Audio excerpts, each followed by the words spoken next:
Kamusta mga katropa? Long time no see. And welcome once again here in our content. Tol, anong latest? Number 33. Okay, so it's been a while, I guess. Almost a month. And you already know what happened to me. But right now, I am back already. And luckily, I still was able to catch up to the August banners. And I was able to summon on them. You already watched a clip, the short video of me summoning in Boruto and Jiraiya. Also, I managed to get SFB's LB, as you can see on the screen, and make also my Boruto Karma Part 3 reach Gokunin, max SFB's ult while it is still boosted, and finish AOM, and lastly get Sasuke Final Valley's title. All of that I did in just one day because I managed to log in my NXB account a day before the maintenance happens, and I'm glad that I was able to catch up. Okay, so if you notice, we just don't have yet an intro for this video because as I have mentioned in my post, my phone is my everything, and now that that former phone was lost, along with it also are the files that I use especially in editing. And since I failed to duplicate those files, so I have to start from scratch once again in everything. And since I haven't put back everything in its proper place right now with this new phone, so I'm still preparing everything. But actually, I am not planning to make a Tol Anong latest now with Minato, but I was urged to make one because there are something with Minato that we must take up. There are something new with him, and in this video, that is what we are going to focus on because the updates generally they are all normal, but like always, we will still go to the update notices to check on if there are something that we forgot to notice or anything. Okay, so first of all, update maintenance. So Deiro members of Hashirama, Madara, Ashura, and Indra are already in the token exchange shop, and I just checked it, and still the keys of Tsunade version 1 are still not yet there. So I think we need to inform Bandai about this because maybe they forgot to add it.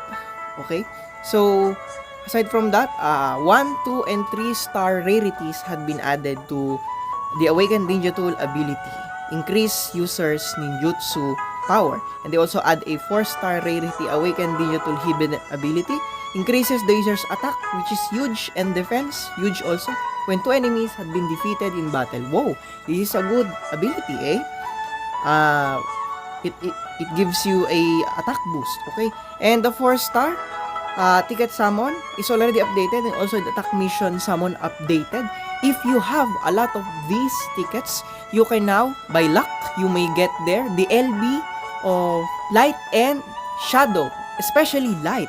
As we all know, that is a must-have jutsu because of its capability to grant team evasion immediately after the enemy has entered the final room. And also the new voltage summon has been updated.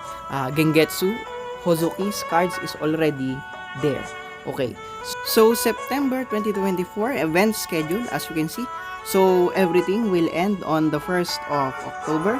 Okay, so there is something new here because they did not reveal already who are the boosted shinobi during AOM as we recall in the previous months. So I just don't know why did Bandai did this. And also this includes the boost. As you can see here in enhancement support, only Minato is the one enhanced. In the past months, usually AOM featured shinobi for stage 5, 6, and 7 is already boosted. Okay? And their cards are only boosted when the AOM starts already. So I just don't know why Bandai did this already because usually it has been our source of clues on who might be the upcoming shinobis for BLWC and AOM. But right now, I guess we have to guess again. And according to other sources, some of my friends in NXB shared that it's probably Narukage who might be coming in as VLWC featured Shinobi because of, I just don't know if I recall it correctly. It's a voice line of Naruto Kage added in the game according to the cheaters, and also since Narukage is boosted in GGW next week. Okay, so of course the mission here, the attack mission Ligokunin is the mission here.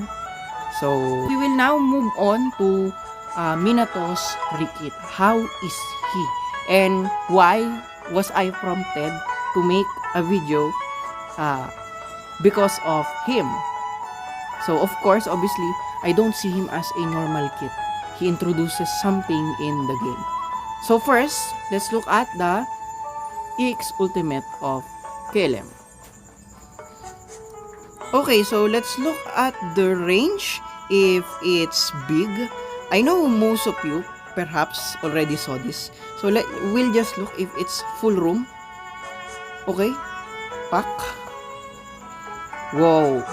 Okay, first of all, in rating, the animation, it's somewhat copied, while at the same time awesome, because it's full room. As you can see here, we did not jump towards these enemies. We're only there, but the pots here were destroyed, meaning this is a guaranteed full room EX Ultimate. Okay, so as for the animation, as I have mentioned, a bit copied because it is somewhat the LB, as you can see, the oldest LB of NFB, and then the old roar of KLM, Naruto, and then the final blast, those fires somewhat resemble Shishui's Koto Matsukami EX Ultimate. But it's a bit good because as you can see, while it's roaring and there's flames around Kurama, the screen is shaking. Wow, so and it looks epic. Okay, and the animation is a bit long, so the damage is continuous to the enemies. Okay, so I can rate it, it's good, it's above good. Okay, but it's not awesome for me because it's a bit copied. Okay, so as for the effects, what's new with KLM Minato? So of course, he decreases the enemy's invincibility by 1 second. It's not that much, and decreases how long the enemy has damage nullification effect for 5 seconds. So it decreases them by 5 seconds. So if the usual gauge for damage nullification buff usually lasts for 12 seconds, so it will only become 7 seconds. Okay, and aside from that, as we can see, he had revive again buff once again like the previous EX Ultimate. But what's different here is that along with the restoration of HP, his CP will also recover upon revival, and this is per use buddies, meaning each use of the EX Ultimate you will receive revival and restoration of CP, and along with it also a damage nullification buff for a set period of time. Wow, this is a great combination buddies, and he is really a good attack mission main in my opinion, because if you imagine, if you will precast that EX Ultimate before entering a final room, especially with a final room without a instacast healer or like Nagato, you can easily destroy the enemies inside with this. Okay, and aside from that, at level 8, KLM Minato will now be immune to knockback, immunity to recoil. Okay, and at level 15, the Ninjutsu Hold the Time is ignored, and the HP and CP recovered upon revival is increased. Okay, so as for the bar, when the bar is full, what are the effects we can see? So aside from increased power, halves the cooldown time of the next EX Ultimate. Therefore, he may be good in VLWC for defeating bosses easily and faster. Okay, so now we move on with the LB. Let's look at the animation. Okay, so Let's cast it. Pack. Wow. The animation is just simple, but it has wide range and it's fast. It's good. It's awesome for me. Not because of the design, but because of its how fast it is. Okay, and its use. As you can see, it can inflict damage half of the room. As you can see here. Okay, not bad. Very good. Okay, so we move on.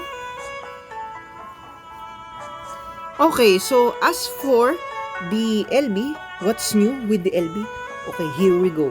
First, it decreases the enemy's seal and evasion buff.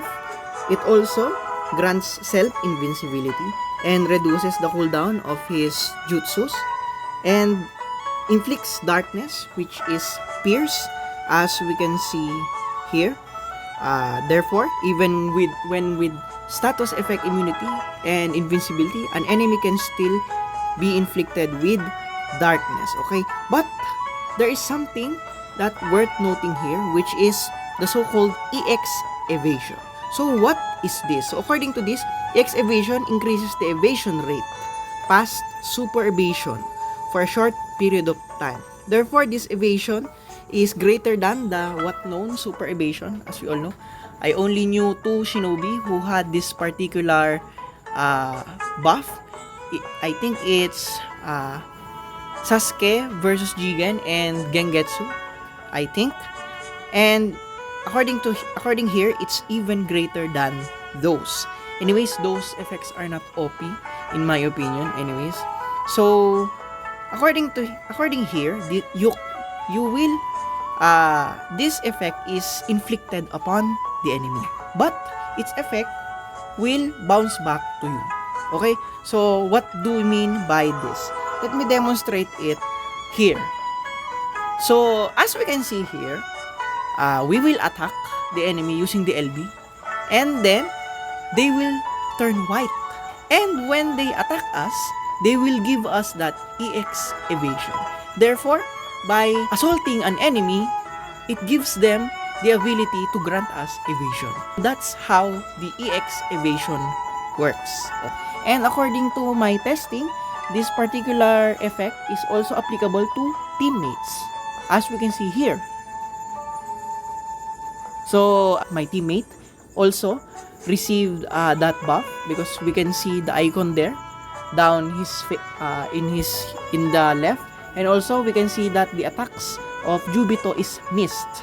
Okay, so that's how this effect works, and it only happens for a short period of time. But if you have an EX ultimate level 15, since the ninjutsu cooldown time is ignored at that time, I just don't think if theoretically we can dodge every attack if we will spam the LB, because as the enemy continues to attack us, they will continue to give us that EX evasion buff if we also continue blowing them up using the LB. Okay, so this is a very good buff, you know. KLM Minato is really starting to look like a very good main in attack mission. Okay, so aside from that, in his bar, when the limit break rather is at +3, he can now be revived using only the limit break, as we can see here, and increases the user's evasion rate for 40%. I just don't know if I interpret it correctly that it only lasts for 3 seconds. Okay, so after 3 seconds, this revival is already busted. Okay, so of course this thing needs to be tested first, but according to how I interpret this, because revives the user once and recovers CP, if they are defeated within the set period of time, there is an end here after this note susceptible to blah blah blah, and increases the user's evasion rate when entering battlefield. Okay, so I guess it's not that very OP in my opinion. At first, it may look like, wow, this is new. Of course, this is new. KLM Minato is the first one to have a revival buff in LB. Okay, however, I think it only lasts for 3 seconds. So, I guess what's the use of it? Anyways, still, the LB is good. Both its purpose, because of its range and its fast attack, and also because of its EX evasion buff. Okay, and lastly, the 4-star. Let's look at the 4-star. Okay, so there is something worth noting here, buddies, that we must look. Okay, so before I made this video, of course, I already checked the infos.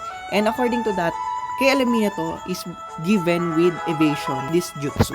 Okay, however, compared to the usual evasion granted by jutsus, this evasion is like of Enlight. Okay, so what I mean about it is that immediately after casting the 4-star, Minato will have evasion buff. As you can see here, there. Okay? So that is unusual. Because usually, when a jutsu is casted, only the invincibility is the immediate buff that is granted. And then after the animation, that is only the time when the other buffs mentioned in the info is granted. However, as we can see here, immediately after casting the jutsu, we are granted already with evasion buff. And that is how Light Naruto LB works. And that is why he is really a must defender in Final Room. He's meta because he protects the enemies through that buff against Rasen Shuriken of NTL attackers. Okay. However, compared to Enlight, KLM Minato's evasion buff is only for himself. He can't grant it to teammates. Okay. And with this, the animation is semi-fast.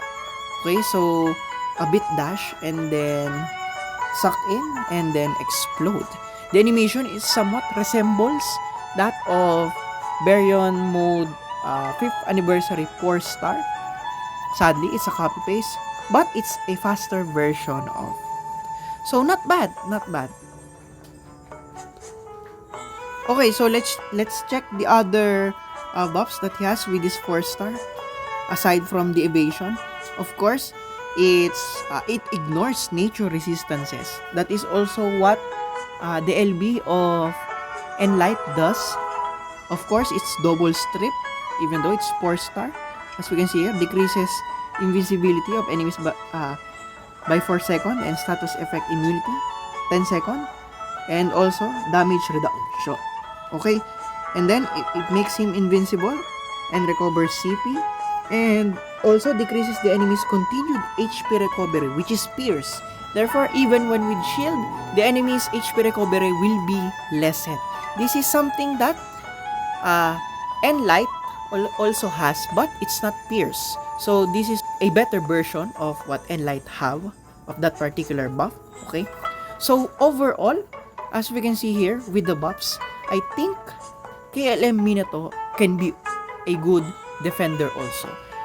Maybe a solo in a room, in the water mat, or in the revival path with this buff, as we can see here.